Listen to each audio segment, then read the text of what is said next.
Mateus capítulo 8, a partir do verso de número 18. Quero ler esse texto com os irmãos até o verso 27. E como eu sempre faço nas quintas-feiras, os milagres de Jesus, eu vou tentar interpretar o texto e depois aplicar a mensagem do texto ao seu coração. Mas antes eu já quero dizer que esse milagre do Senhor Jesus é um milagre sobre a natureza. E se você prestar atenção, você vai ver que aqui no Evangelho de Mateus, o milagre sobre a natureza está antes do milagre com o endemoniado gadareno, que é a partir do verso 28. E o interessante é que esses dois milagres, um se interpõe ao outro. Por quê? Porque Jesus estava em Cafarnaum, entrou no barco e passou para outra margem. E a outra margem era o território dos gadarenos. E o interessante é que antes de Jesus chegar na outra margem, acontece algo.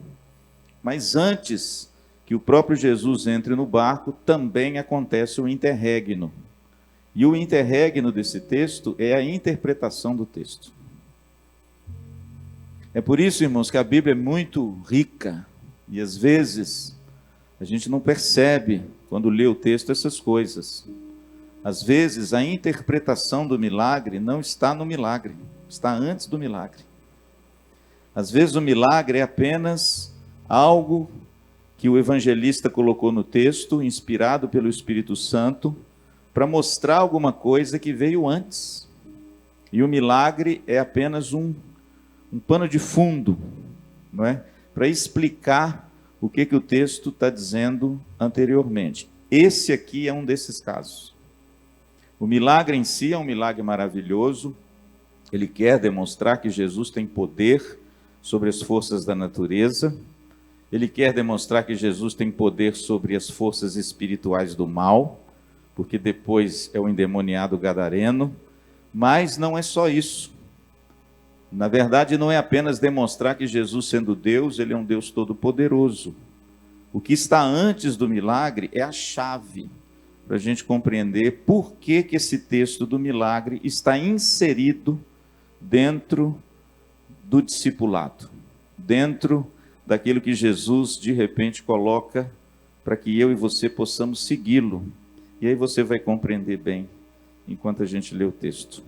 Mateus capítulo 8, a partir do versículo 18, diz assim: Vendo Jesus muita gente ao seu redor, ordenou que passassem para outra margem. Estava ali na região de Cafarnaum, às margens do mar da Galileia, e ele então pede aos seus discípulos para que eles passem para o outro lado. Os irmãos já conhecem, o mar da Galileia é um lago de água doce, de mais ou menos 13 quilômetros de largura e 19 quilômetros de comprimento. Um grande lago, mas um lago muito profundo, e um lago que está num buraco. E ao lado desse lago tem as montanhas de Golã, e esse lago é acometido até nos dias de hoje de muitas tempestades, porque os ventos ultrapassam as montanhas de Golã, que estão na Líbia e no Líbano, e eles então entram com força no mar, e esse mar então, que é um lago, ele se revolta, faz grandes ondas e fazem grandes tempestades por causa das montanhas do Líbano até o dia de hoje. Então o texto diz: Vendo Jesus muita gente ao seu redor, ordenou que passassem para outra margem. Então, aproximando-se dele um escriba, disse-lhe: Mestre, seguir-te-ei para onde quer que fores. Mas Jesus lhe respondeu: As raposas têm seus covis e as aves do céu ninhos, mas o Filho do Homem não tem onde reclinar a cabeça. Veja que quando Jesus então ordena para os seus discípulos, antes deles entrarem no barco, por quê? Porque lá no verso 23 é que eles vão entrar no barco. Então você preste atenção numa coisa: Jesus dá uma ordem para que os seus discípulos entrem no barco, e nesse interregno, antes deles obedecerem à ordem de Jesus, chegam duas pessoas perto dele e fazem essa exclamação. A primeira delas, no versículo 19, diz assim: Mestre, eu vou te seguir, aonde você for, eu vou atrás. Jesus então dá uma resposta enigmática. Jesus diz assim: As raposas têm os seus covis, e as aves do céu ninhos, mas o Filho do Homem não tem onde reclinar a cabeça. Aqui você vê que é o primeiro teste que Jesus faz para esse homem do discipulado. Senhor, eu quero te seguir. É como se Jesus falasse assim: quer mesmo? Então preste atenção numa coisa que eu vou te dizer. As raposas têm os seus covis, as aves do céu, os ninhos, mas o Filho do Homem não tem onde reclinar a cabeça. Pastor, o que significa esse enigma, essa metáfora de Jesus? É uma metáfora, por quê? Porque raposa era símbolo dos idumeus. O povo idumeu era um povo do qual Herodes era deles. Herodes era um idumeu. E o povo idumeu, irmãos, era um povo que os judeus não gostavam dos idumeus. E Herodes era um idumeu. E Herodes era o quê? Era o rei daquela região. Herodes Antipas, filho de Herodes o Grande, era o rei daquela tetrarquia da Galileia. E o interessante é que ele era um idumeu, e dentro do povo judeu tinha lugar para ele. E o símbolo do idumeu era a raposa. Então Jesus, irmãos, faz uma inferência ao rei Herodes e a todo o povo idumeu que encontraram guarita dentro de Israel. E ele diz: olha, as raposas têm os seus covis. E as aves dos céus? Qual era o simbolismo das aves dos céus? Quem eram as aves dos céus, ou qual era o povo que era reconhecido naquela época pelos judeus como aves dos céus? Eram os gentios. Os gentios eram considerados as aves dos céus. Eles tinham essa conotação, eles tinham essa alcunha à época de Jesus. E os gentios aqui são representados por quem? Quem também estava em Israel? Quem também morava lá em Israel? Quem também participava de tudo que existia em Israel? E até, vou mais longe, quem dominava Israel naquele tempo? Os romanos. E os romanos, irmãos, eram também odiosos de Israel. Então, Jesus usa aqui uma frase enigmática para nós. Mas para eles sabiam que Jesus estava se referindo. Na verdade, quando Jesus ordena os seus discípulos que passem para outra margem, chega alguém perto dele que é um escriba. Veja bem isso. Pastor, quem era o escriba? O escriba era o conhecedor da lei. O escriba era o intérprete da lei. O escriba era aquele homem que conhecia a lei de Moisés e interpretava a lei de Moisés. E quando o escriba chega perto de Jesus e diz: olha, mestre, eu vou te seguir para onde o senhor for. Aí Jesus então faz um teste para ele. Ele diz assim: olha, deixa eu te dizer uma coisa. Os idumeus, que são também estrangeiros, têm lugar aqui nessa terra. Inclusive Herodes é um rei dessa terra e ele é um idumeu. Os romanos têm lugar nessa terra, porque eles dominaram aqui, moram aqui e vivem aqui. Mas o Filho do Homem não tem onde reclinar a cabeça. Entende o que Jesus quer dizer? Todos de fora foram aceitos aqui, moram aqui, estão aqui. Mas o Filho do Homem, o Filho da terra, aquele que veio para os seus, foi rejeitado. Não tem lugar para ele. E aí, irmãos, a gente vê como Jesus coloca esse homem assim, numa situação difícil. É como se Jesus dissesse para ele: olha, você quer me seguir mesmo? Então você saiba que eu sou um homem que fui rejeitado. Está disposto a me seguir? E aí, irmãos, você vê como esse é o pano de fundo dessa tempestade. O custo e as implicações de seguir Jesus. Aí, de repente, olha o que acontece. Verso 21. E outro dos discípulos lhe disse: Senhor, permite-me primeiro sepultar o meu pai. O primeiro escriba quis seguir Jesus na hora. O outro falou assim: Senhor, olha, eu quero te seguir, mas vamos fazer o seguinte: deixa eu sepultar primeiro o meu pai. Veja o que Jesus responde a ele.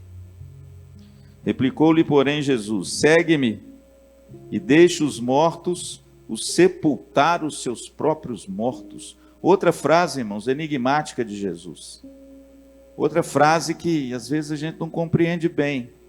Pastor, o que Jesus quer dizer com essa frase? Muito simples. Naquele tempo, culturalmente, socialmente e familiarmente, um filho nunca poderia abandonar sua casa antes do pai morrer. Um filho nunca poderia, por exemplo, vender a propriedade do pai se o pai estivesse vivo. Um filho naquele tempo nunca poderia deixar o pai sozinho, por quê? Porque não se esqueça que naquele tempo toda a economia da família era o quê? Familiar, né? Eram os filhos que trabalhavam, eram os filhos que davam sustento, eram os filhos que, de certa forma, defendiam a propriedade. Lembra do Salmo quando diz, feliz o homem que enche deles a sua aljava, quando pleitear os inimigos à porta da sua casa? Por quê, pastor? Porque eram os filhos. Naquele tempo não tinha polícia, não tinha polícia estadual, militar. Naquele tempo quem defendia uns aos outros eram as famílias. E muitas vezes da truculência dos soldados romanos. E de repente, irmãos, dentro dessa cultura familiar, o filho, para honrar o pai, ele tinha que sepultar o pai. Em outras palavras, ele estava desobrigado de quê? Da sua obrigação cultural, social e familiar. Você quer ver uma coisa? Quando você lê Lucas 15, a parábola do filho pródigo, se você não percebe o contexto oriental daquela época da parábola, você não consegue compreender a dimensão da dor daquele pai. Porque o filho mais novo chega perto do pai, e o que ele diz para ele? Quem se lembra? Pai, me dê a parte que me cabe na tua herança. Hoje, irmãos, a gente não percebe o abismo cultural que teve, não é? De lá até aqui. Naquele tempo, irmãos, o filho, se quisesse ser herdeiro do pai, o pai primeiro tinha que morrer. Ele não poderia dar herança para o filho em vida. Isso não existia naquela época. Quando o pai morresse, ele sepultasse o pai, aí sim ele podia fazer o que quisesse com a herança do pai, e ele estava desobrigado, como nesse texto de Jesus. Agora você imagina a dor daquele pai, lá na parábola do filho pródigo, quando ele chega perto do pai e diz assim, pai, dá-me a parte que me cabe na minha herança. Sabe o que ele está dizendo para o pai? Eu quero que o senhor morra. Eu não me importo com o senhor. Eu só me importo com aquilo que você pode me dar. E mais ainda, irmãos, nos chama a atenção na parábola de Jesus é que o pai deu. O pai deu. Sabe o que o texto diz lá em Lucas 15?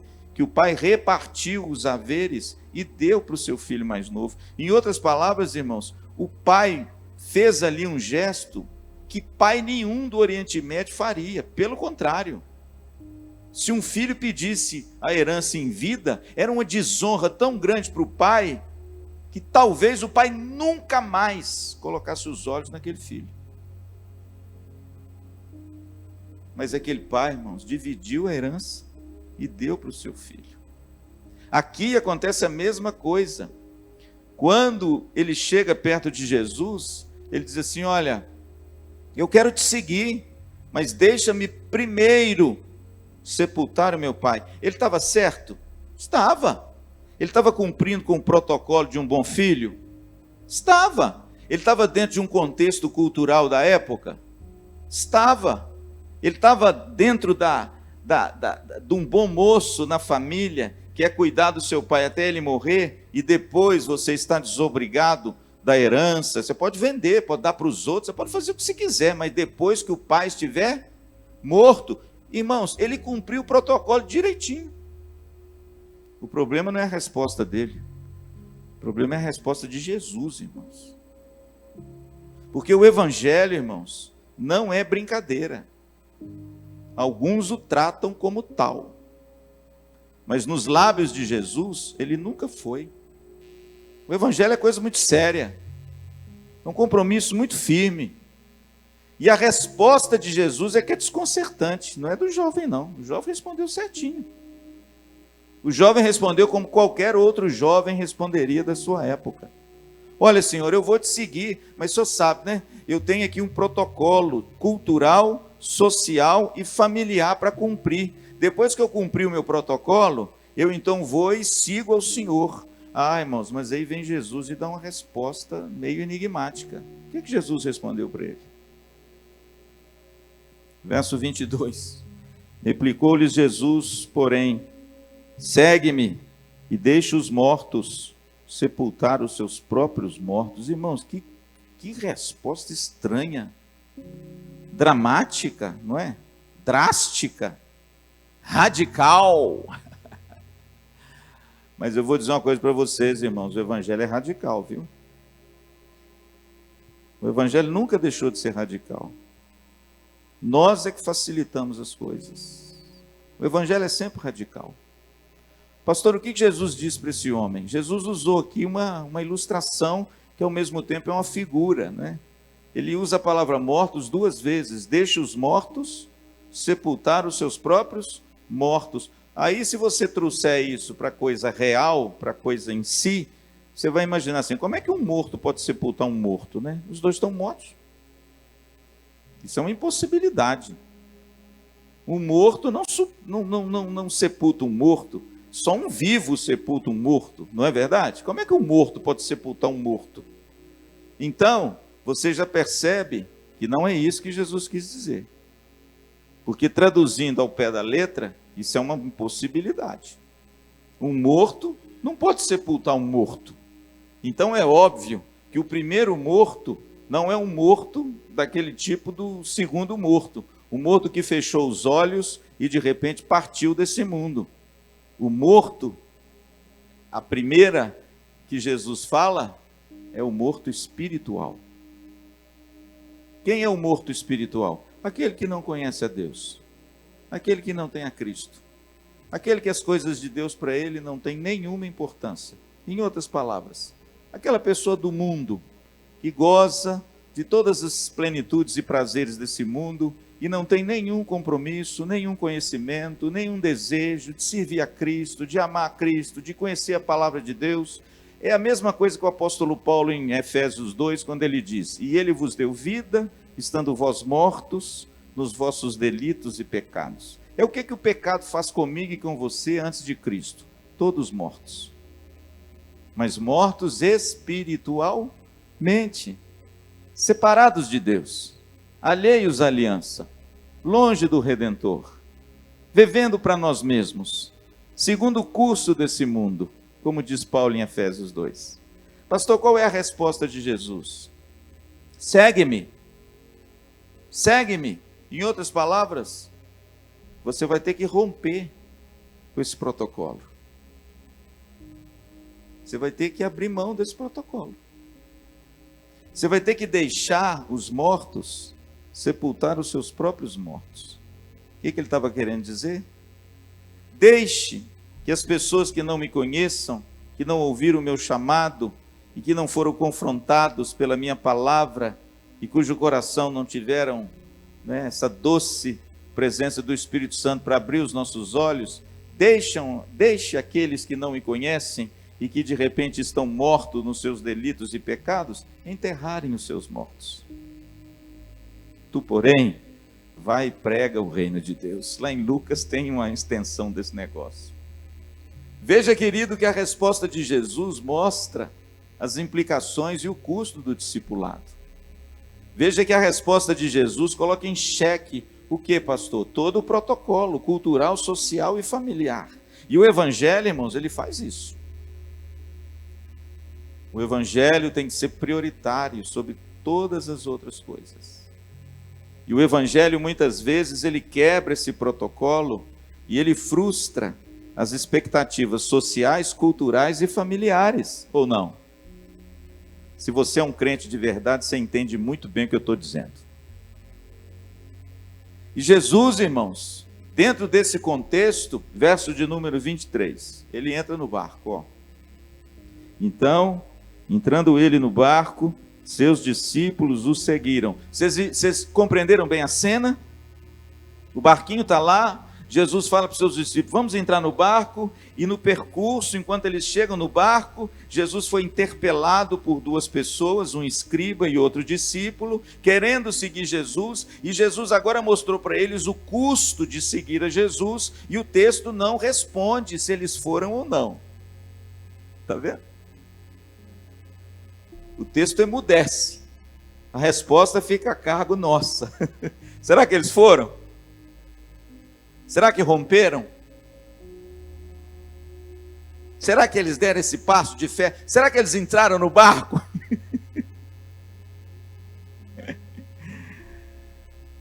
Essa é a cena, irmãos. Agora sim, verso 23.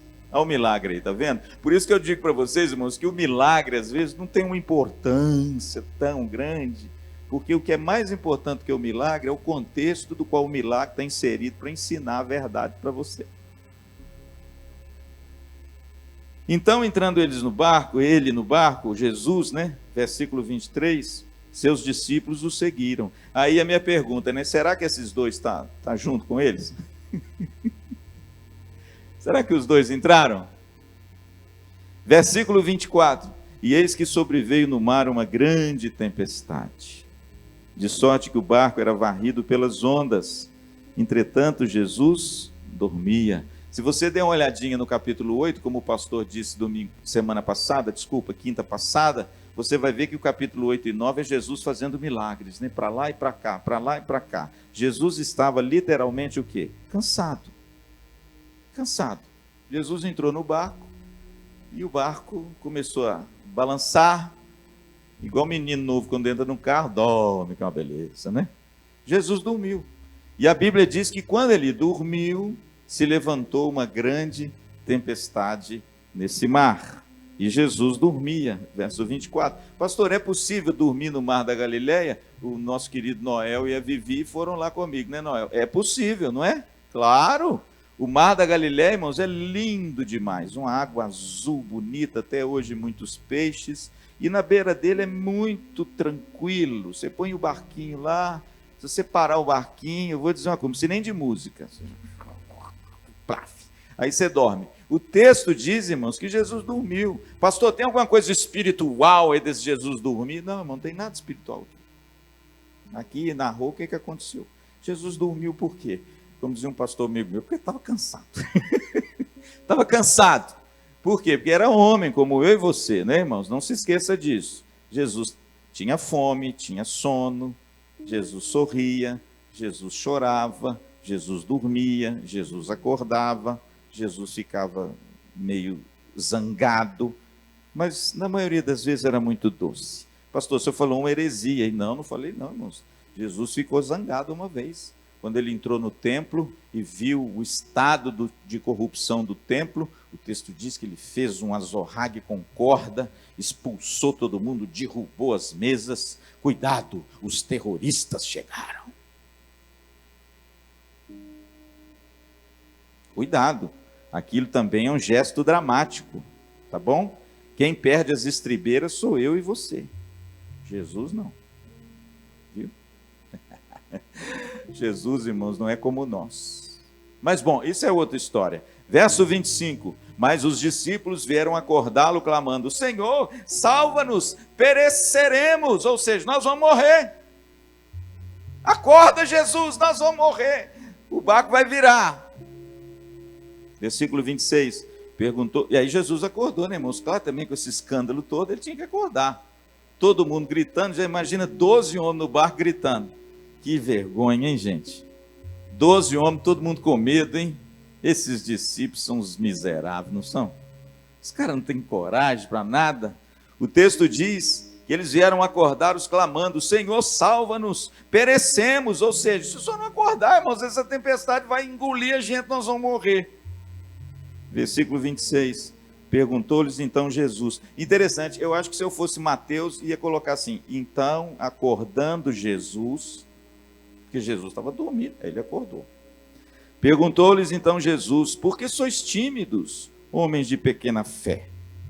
E levantando-se, repreendeu os ventos e o mar, e fez-se grande bonança. Aqui está, irmãos, o milagre dizendo que Jesus era o Deus Todo-Poderoso, que tem um poder sobre a natureza. Aqui a gente vê ele se levantando na autoridade dele, de Deus, de Criador de todas as coisas, Criador de tudo que existe, e há uma palavra dele, olha que bonito. Isso remete ao quê? Ao Gênesis, lá atrás, né? E há uma palavra de Jesus a natureza se aquietou. E é muito bonito isso, irmão. Sabe por quê? Porque, como eu disse, logo em seguida vem o endemoniado gadareno. E a uma palavra de Jesus, a legião de demônios. Pastor, uma legião de demônios tem quantos demônios? Na sua casa, porque aqui não é lugar de você clicar no Google no celular. Na sua casa, você pode abrir o Google e dizer assim: uma legião de soldados são 6.000 soldados. Agora você imagina só, irmãos, o texto diz que o jovem gadareno tinha uma legião de demônios. E com uma palavra Jesus expeliu os 6.000 demônios. Pastor, o que o texto está querendo dizer? Jesus é o Deus Todo-Poderoso, que tem poder sobre a sua criação, e tem poder sobre a criação visível e invisível, inclusive os demônios. A uma palavra todos lhe submetem. Aleluia! Mas vamos voltar, irmãos. O interessante é que quando os discípulos foram lá, sacolejaram Jesus, eu fico pensando assim, viu, Roberto? Será que não tinha um homem mais corajoso ali, não? É tudo frouxo. Porque a Bíblia diz que foi todo mundo lá acordar Jesus apavorado, com medo de morrer. E aí quando Jesus se levanta, há uma coisa bonita, irmãos. O texto diz que antes dele repreender os ventos e o mar, ele repreende quem? E a repreensão de Jesus, vocês vão ver daqui a pouco, tem muito a ver com o texto. A repreensão de Jesus diz assim, verso 24: porque sois tímidos, homens de pequena fé. Imagine só, irmãos, os discípulos apavorados ainda tomaram a reprimenda de quem? De Jesus. Calma, filhinhos. Fica bonitinho aí, porque eu estou aqui, não fica com medinho, não. Não, irmão, Jesus não fez isso, não. A Bíblia diz que ao ser acordado, antes de Jesus repreender a tempestade, que era o alvo e o propósito de tanto medo e tanta dor, ele repreendeu quem? Os seus discípulos. Se ele fez isso, é porque na realidade tem um negócio aqui nesse texto importante com isso. Por que sois tímidos, homens de pequena fé? Eu acho que os discípulos, irmãos, naquela hora emudeceram-se todos, entreolharam-se um para o outro e deve ter tomado uma vergonha. E aí, de repente, Jesus, então, depois que ele fez isso, aí sim, aí ele age. Mas ele não age agora repreendendo os discípulos, ele age na natureza. O texto diz que, levantando-se, repreendeu os ventos e o mar e fez-se grande bonança. Verso 27, e a conclusão desse milagre que vocês viram agora está inserido no escopo de discipulado, né, de seguir Jesus, termina como? E maravilharam-se os homens. Que homens, pastor? Os discípulos que estavam com ele no barco, dizendo: quem é este que até os ventos e o mar lhe obedecem? O reverendo Hernandes já pregou no púlpito dessa igreja um sermão maravilhoso sobre isso, né? Quem é este? Lembra lá? Quem é este? Sermão bonito, irmãos. Mas eu digo a você que é, lógico, é muito lindo, mas esse aqui não é o cerne, o ponto central desse milagre. É claro que no final do milagre eles se maravilharam e reconheceram que Jesus não era um homem comum, porque afinal de contas ter o domínio sobre as forças da natureza com uma só palavra, irmãos, isso é só para o próprio Criador de todas as coisas.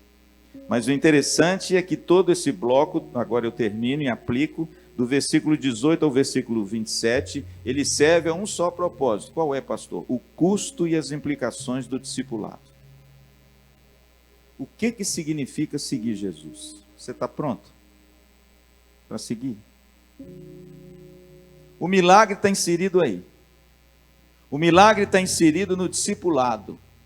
O milagre está inserido no custo que esse discipulado requer de nós e as implicações do que significa seguir Jesus. Primeiro, quando a gente olha para esse texto todo, né?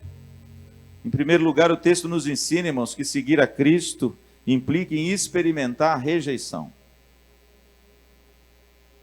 As raposas e as aves dos céus têm os seus covis e os seus lugares, mas o Filho do Homem não tem onde reclinar a cabeça. Em outras palavras, eu fui rejeitado pelo meu próprio povo. Você quer me seguir? você também será. Ó. Aliás, irmãos, quando você olha na Bíblia, você vê que isso é muito claro nas Escrituras, né? Se você der uma olhadinha lá, uma página, no capítulo 10, quando Jesus dá instrução aos seus discípulos para pregar o evangelho antecedendo a ele nas cidades, se você der uma olhadinha no capítulo 10, no versículo de número 22 e 36, você vai ver o custo desse discipulado no que diz respeito à rejeição. Versículo 22 do capítulo 10 diz assim: sereis odiados de todos por causa do meu nome. Aquele, porém, que perseverar até o fim, esse será salvo. Lá em João, capítulo de número 15, Jesus disse algo semelhante: o mundo odiou a mim, odiará também a vós outros. Mas não é só aí não, irmãos, que você mostra a rejeição que os cristãos enfrentariam. No versículo de número 36 também fala sobre isso. Assim, os inimigos do homem serão os da sua própria casa. Então veja, querido, que esse bloco nos ensina uma grande lição com respeito ao custo do discipulado. Seguir a Cristo implica, em primeiro lugar, a experimentar a rejeição. Jesus foi rejeitado. E os seus discípulos precisam estar prontos a ser rejeitados também, entende? Quando a igreja começa a ser perseguida, ou você começa a ser rejeitado por causa da sua fé, meu filho, não se escandalize não. Não fique achando que isso é extraordinário não, isso é ordinário. Jesus deixou claro aqui que para seguir Jesus, você vai ter que seguir o mestre. E o mestre foi o quê? Rejeitado. Isaías disse isso no capítulo 53, era rejeitado e homem de dores, aqueles em que todos os homens escondem o rosto. Se Jesus foi rejeitado, irmãos, nós, seus seguidores, seremos também. Está pronto para ser? Será que ele entrou no barco com Jesus, hein? Esse é o primeiro a grande lição desse texto, irmãos. Seguir a Cristo implica em experimentar rejeição. Talvez você ainda não experimentou isso. E eu louvo a Deus que você não tenha experimentado uma rejeição pelo fato de você ser um cristão. Mas se você experimentar uma rejeição, não fique achando que Deus te abandonou por causa disso, não. Porque isso é o custo do discipulado, entende? Jesus disse que os maiores inimigos nossos estariam onde? Dentro da nossa casa. Certa feita Jesus disse outra palavra muito enigmática. Ele disse assim: vocês pensam que eu vim trazer paz? Eu vim trazer espada, porque haverá divisão entre pai e filho, entre nora, entre sogra, entre irmão e entre irmã. Pastor, o que é isso? Jesus veio para guerrear, para fazer guerra? Não, irmãos, a mensagem do evangelho, ela vai seccionar, sabe por quê? Porque haverão aqueles que aceitarão e aqueles que a rejeitarão. É por isso que Jesus diz que quem não é por mim é o quê? Contra mim. A mensagem do evangelho, irmãos, ela vai cair em terra boa, mas ela vai cair em terra dura. E de repente essa mensagem vai causar uma separação mesmo. Eu sou, eu não sou. E aqueles que não são, experimentam rejeição. Nós estamos vendo aí, irmãos. Nós estamos vendo o nosso país. Nós estamos vendo o cristianismo ao longo do mundo. Como os cristãos estão sendo rejeitados. Não sei se você viu aí uma notícia, há poucos dias saiu na televisão, o sujeito estava dentro de um shopping center lá nos Estados Unidos, Gigi, com uma camisa escrito Jesus. Ele foi colocado para fora do shopping, e se ele não saísse do shopping, ele ia ser preso.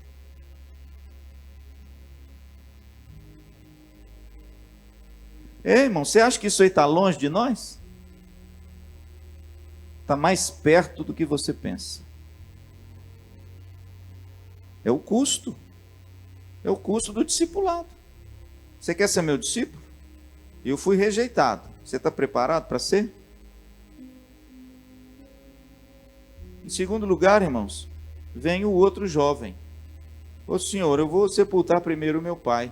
Qual é a lição do texto? O que Jesus quis dizer com isso? Em segundo lugar, seguir a Cristo implica em frustrar as expectativas da família, da cultura e a expectativa social. A família às vezes idealiza uma coisa para você, vem o evangelho, põe você numa outra vibe, né? A cultura espera alguma coisa de você, vem o evangelho, e aí de repente você tem que tomar uma postura. Será que eu vou cumprir agora aquilo que a sociedade, a família e a cultura espera de mim? Ou eu vou abraçar esse chamado de todo o meu coração e deixar para outros cumprir aquilo que eles podem cumprir? Eu acho que aquele jovem tinha mais irmãos. E quando Jesus fala, deixa os mortos sepultar os mortos, eu acho que Jesus quis dizer assim, de uma forma muito bonita, poética, metafórica, deixa os seus irmãos que não me conhecem e não quer saber de Deus, sepultar o seu pai e cuidar do seu pai. Você vai e prega o reino de Deus. Irmãos, eu vou dizer uma coisa para você, seguir Jesus implica, em segundo lugar, a frustrar expectativas. Às vezes as pessoas têm uma expectativa sua, mas quando você abraça a fé, as coisas mudam. Não é assim? Ai, ai. Eu tenho muitas experiências disso, irmãos. Não vou contá-las aqui porque nós não temos tempo. Mas eu tenho tantas experiências de frustrações, de expectativas dos outros com respeito a mim, até na minha própria família. Mas Jesus já disse isso, irmãos, deixa os mortos sepultar os seus mortos. Sabe por quê? Já tem muita gente na sua casa para cuidar do seu pai, mas a seara é grande, e os trabalhadores da minha seara são poucos. E aí vem a tempestade, está vendo? A tempestade é mais uma implicação e mais um custo de seguir Jesus. Pastor, por que a tempestade está aqui nesse contexto de discipulado?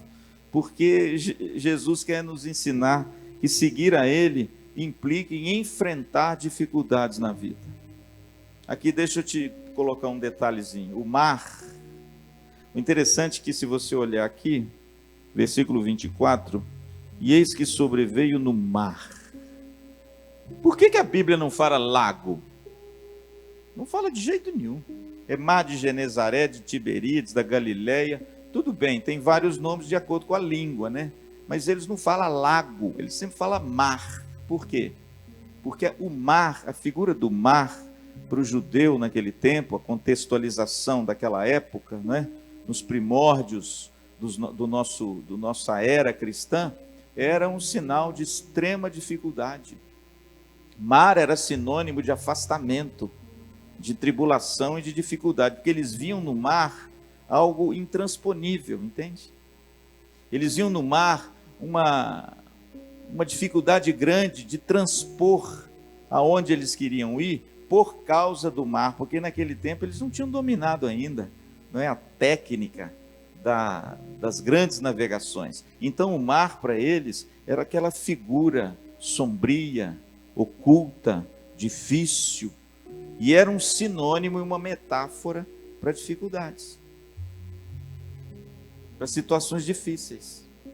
Era simbolizada pelo mar. Você quer ver uma verdade disso? Se você for no Apocalipse, no capítulo 21, você vai ver que quando Cristo voltar e restaurar todas as coisas, sabe o que está escrito lá? O mar já não existe. Pastor, mas peraí, então não vai ter mar? Não, irmãos, não é isso que o texto está querendo dizer, não. O texto está querendo dizer que quando Jesus voltar e restaurar todas as coisas, as tempestades, as lutas, as dificuldades da vida representado pelo mar, não mais existe. E aí, de repente, irmãos, se levanta uma grande tempestade. Por quê? Porque Jesus já está ensinando aos seus discípulos o custo e as implicações do discipulado. Jesus está querendo ensinar aos seus discípulos que seguir a Cristo implica em experimentar a rejeição. De alguma forma, irmãos, algum dia, se você ainda não foi, você vai ser rejeitado.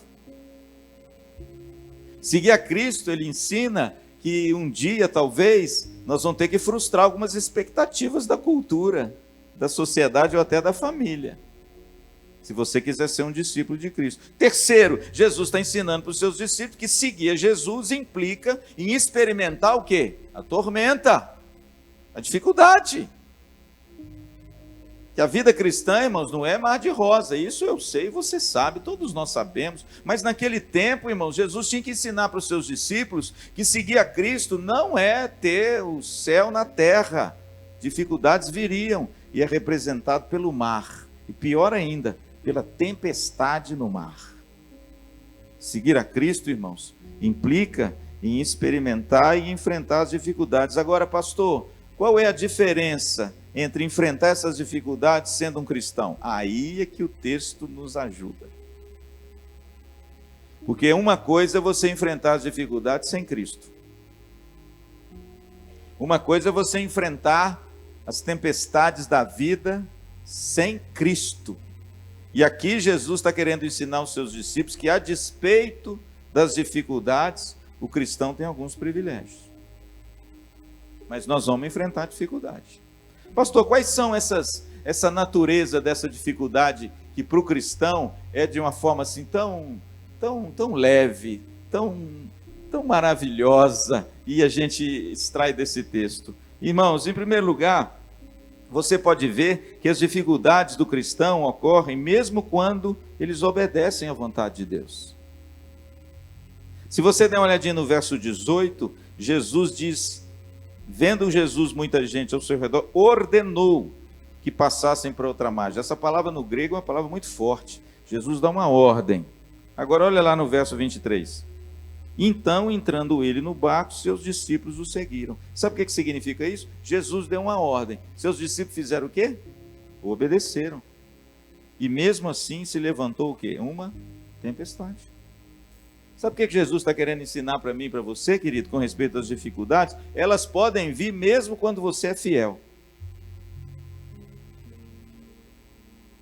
Elas podem vir mesmo você sendo obediente. Elas podem vir mesmo você sendo um crente assim, assíduo, bacana, que quer andar com Deus, quer buscar a Deus, quer obedecer a Deus. Ninguém está imune às dificuldades. Mesmo a gente fazendo a vontade de Deus, a gente enfrenta dificuldade. Amém? Quem se lembra do apóstolo Paulo? O apóstolo Paulo teve um sonho, irmãos, em Atos 16, onde um varão macedônio aparece para ele e fala assim, passa a Macedônia e ajuda-nos.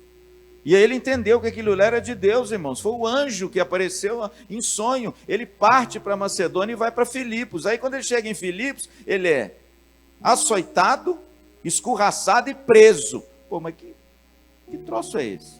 Eu não estou obedecendo a Deus? Irmãos, deixa eu te dizer uma coisa.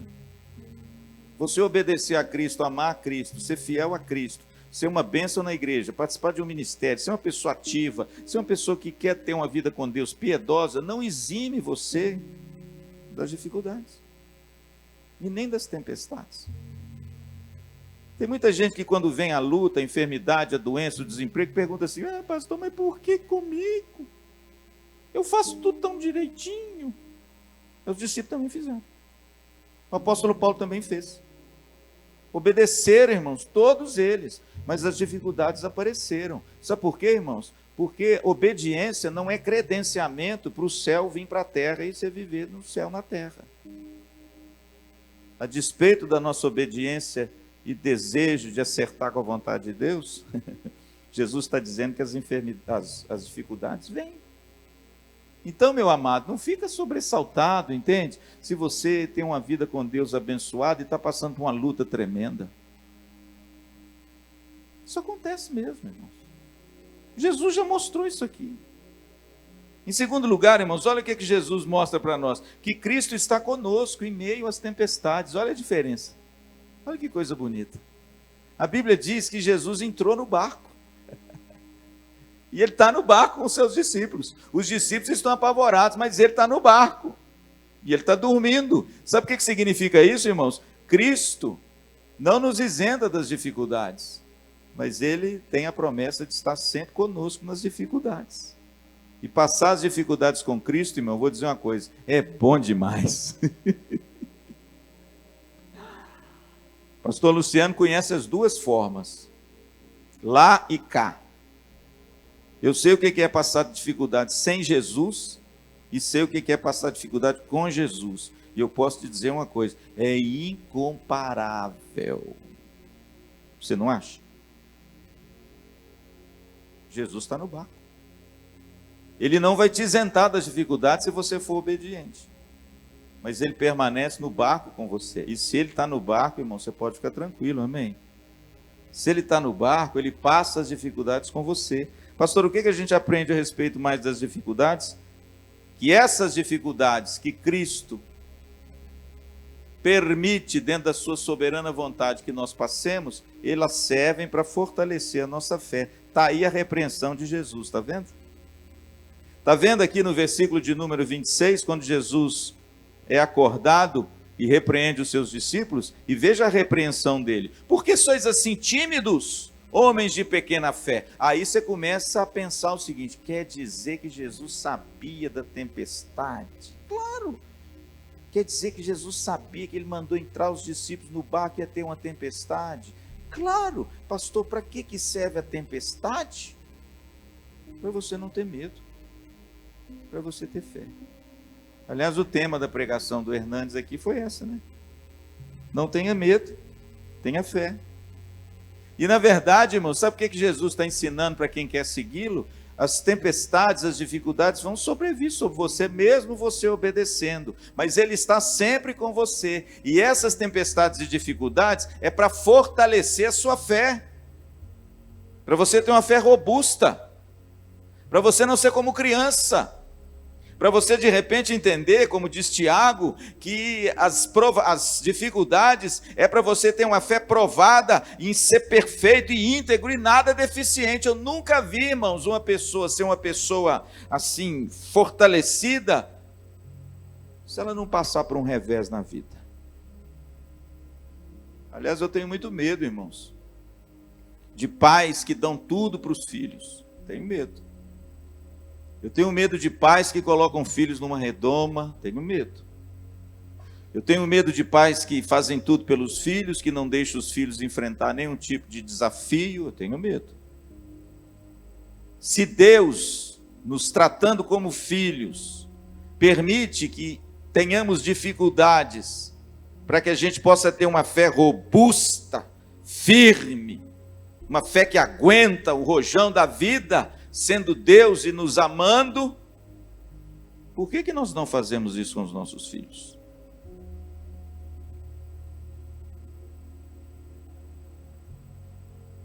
É simples, irmãos. A Bíblia é cheia de exemplos.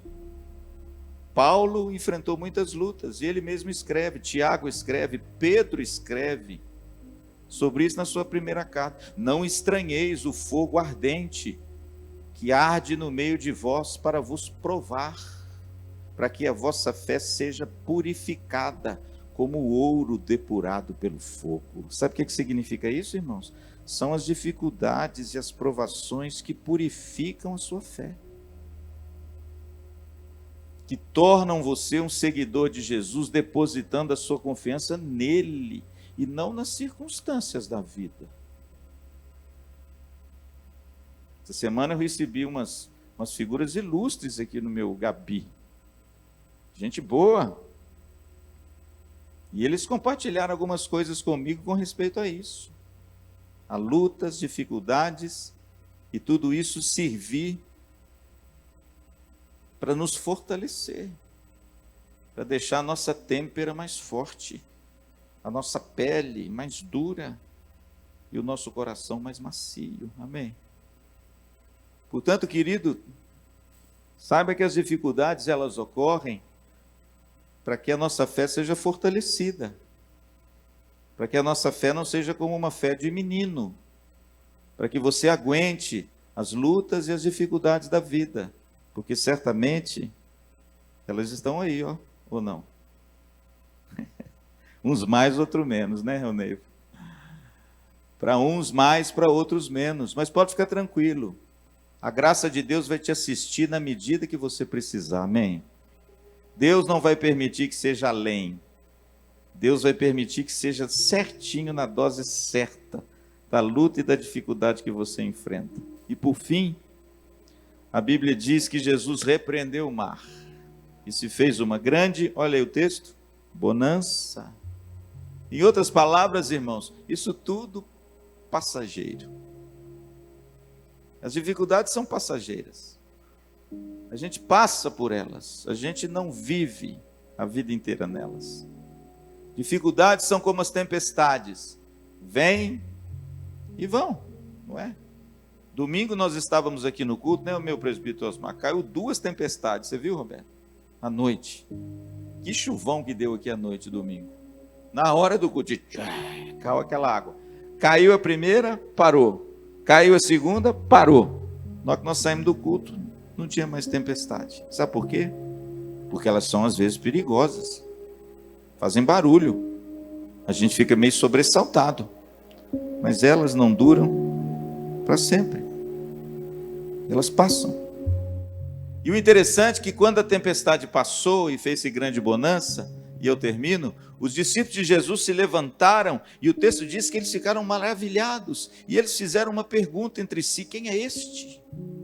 Que até os ventos e o mar lhe obedecem. Veja, querido, que para concluir, as dificuldades, em última instância, lá no final de tudo e no propósito de tudo, elas servem à glória de Deus. Cristo foi glorificado na dificuldade dos discípulos e no livramento dos seus discípulos. Tudo nesse mundo, irmãos, na vida do cristão, serve para a glória de Deus. As suas alegrias é para a glória de Deus. As suas dores é para a glória de Deus. As suas dificuldades, irmãos, é para a glória de Deus. Porque Deus é glorificado nas nossas lutas, nas nossas dificuldades, quando a nossa fé é fortalecida, amém? Mestre, aquele que tu amas está enfermo. Quem disse isso? Para Jesus, né? Lá em João 11, de Lázaro. Essa enfermidade não é para a morte, mas para a glória do Filho do Homem. Pastor, quer dizer que uma doença é para a glória de Deus? Para a glória de Deus. Quem estava doente? Lázaro. E o que Jesus disse? Essa enfermidade é para a glória de Deus. Mas hoje, irmãos, como a gente quer se ver livre disso, né? Ninguém quer sofrer mais. Ninguém quer passar por lutas mais.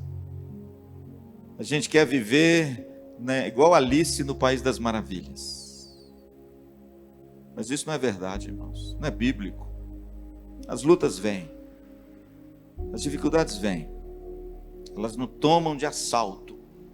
Mas em última instância, guarde isso. Se você guardar isso essa noite, eu estou de bom tamanho para mim. Tudo isso serve para a glória de Deus. É para a glória de Deus. A enfermidade de Lázaro é para a glória de Deus. Talvez, irmãos, a sua tragédia seja para a glória de Deus. É isso que nós temos que compreender. Tudo aponta para Ele. Tudo é para Ele. Tudo é para a glória dEle. E no tempo oportuno, essa dificuldade vai passar. Mas ela existe para a glória de Deus. Amém? Que Deus te abençoe, que Deus te fortaleça, que Deus te dê uma fé robusta e que você não desanime diante das lutas e dificuldades. Porque como escreveu o apóstolo Paulo, se Deus é por nós, amém? E olha que ele falou isso num contexto de muita luta, mas Deus era por ele. E quem será contra nós? Vamos orar, vamos agradecer a Deus, em nome do Senhor Jesus. Amém. Amém. Pai querido, nós te louvamos, Senhor, pela tua palavra. Te louvamos porque tudo concorre, tudo coopera para o nosso bem. Até as tempestades, até as dificuldades, até o nosso barco ser açoitado por ondas. O Senhor tem o controle de tudo. O Senhor está no barco. E se o Senhor está no barco, então nós vamos chegar na outra margem. Louvado seja Deus. Obrigado, Senhor, porque as tempestades nos provam, e elas nos dão uma fé mais robusta, uma fé fortalecida, e nos ajudam a depender só do Senhor, pois a nossa confiança vem do Senhor. O Senhor é o socorro, bem presente na hora da angústia. Obrigado, Senhor, que o Senhor chame mesmo os seus discípulos, e que eles não tenham timidez, que eles possam abraçar o chamado, apesar da rejeição, apesar de tomar posturas contra muitas vezes a sociedade, a cultura, apesar de nós dizermos o nosso sim ao Senhor e irmos contra das coisas desse mundo, que o Senhor encontre aqui os teus valentes, que eles possam ser seus discípulos, porque certamente há uma grande recompensa para nós. Abençoa, Senhor, cada um dos meus irmãos, nossos amigos, queridos visitantes, que a tua palavra faça diferença em nós e que possamos colocar em prática no dia a dia da nossa vida. Oramos com gratidão. Em nome de Jesus, amém.